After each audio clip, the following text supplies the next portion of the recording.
We all know about the 30% App Store tax, right? And the endless developer lawsuits. Yeah, it's a total mess. Right. But today, we are actually skipping the legal drama. Welcome to this custom deep dive. We are looking at the actual infrastructure being built in the background for you. We've got this really detailed private IQ research report on Coda. Coda is, well, they're quietly rewiring the digital content economy, so publishers can finally bypass those App Store monopolies. Exactly. Because, I mean, the legal roadblocks Apple and Google put up are finally coming down, right? Especially with things like the EU's Digital Markets Act. They are, but actually moving transactions outside of an app is just a logistical nightmare for a developer. Which is exactly the void Coda's filling. I kind of look at Coda's solution, the merchant of record or more model, almost like an international embassy. Oh, that's a really good analogy, actually. Right, it's like this sovereign piece of retail space. Coda takes on all the local jurisdiction laws so the game developer doesn't have to deal with it.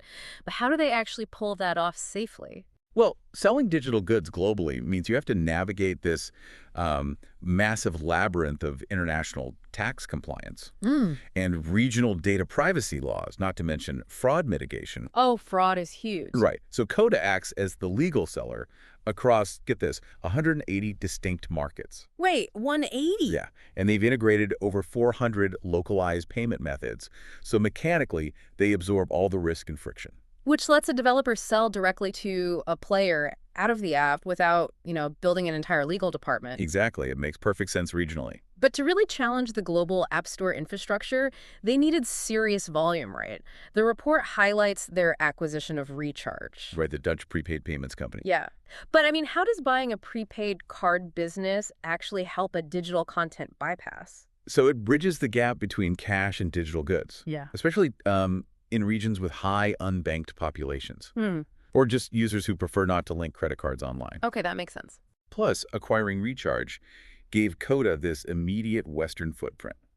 It diversified their revenue streams beyond just gaming into European lifestyle catalogs, like digital gift cards and mobile top-ups. Okay, I hear you on the expansion, but I have to push back a bit because I'm looking at their revenue here.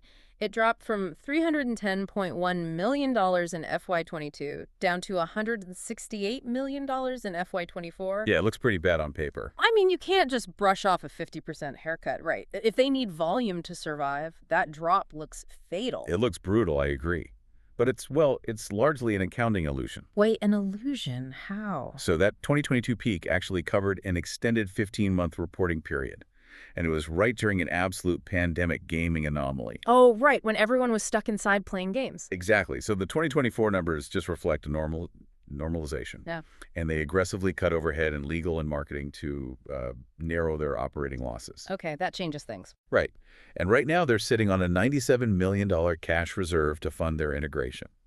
That helps them weather this stabilization period. Good to know. But, I mean, even with $97 million, acting as the More is an incredibly cash-intensive, low-margin game. It really is. So to survive long-term, you don't just need infrastructure, you need real consumer trust. Right. Which actually brings us to the private IQ metrics in the report. Yes. Private IQ gives Coda a smart score of 3.9 out of 5. That's pretty robust. It is. But the mechanism driving their stickiness is hidden in their alt data score of 3.5. Specifically, they scored a 4.3 in the socials category. Hey, socials, which I assume isn't just about getting likes on a post. No, not at all. It means they've actually gamified the purchasing process itself. How do you gamify buying something? Well, their Coda Shop marketplace isn't just some sterile checkout page. It operates like a community event. They run local tournaments and social campaigns. Oh, wow. Yeah, it makes buying in-game currency feel like it's just part of the game itself. That is brilliant. So what does this actually mean for you listening? Next time you buy skins or a battle pass in your favorite game, you likely won't be, double-clicking your phone's side button to pay Apple or Google. You'll probably be routed to a customized web portal powered by someone like Coda. And you probably won't even notice the difference. Which is their ultimate competitive advantage, that seamless transition. They are using strategic acquisitions and the More framework to make out-of-app monetization totally effortless. For both the developer and the player, they've just taken the friction completely out of the equation. Exactly. Which leaves you with a final thought to ponder today. As companies like Coda make direct-to-consumer digital purchases totally seamless and localized, What is the actual future value of traditional app stores? That is the million-dollar question. Right. If the transactions move elsewhere, will those legacy stores eventually be reduced to nothing more than glorified search engines?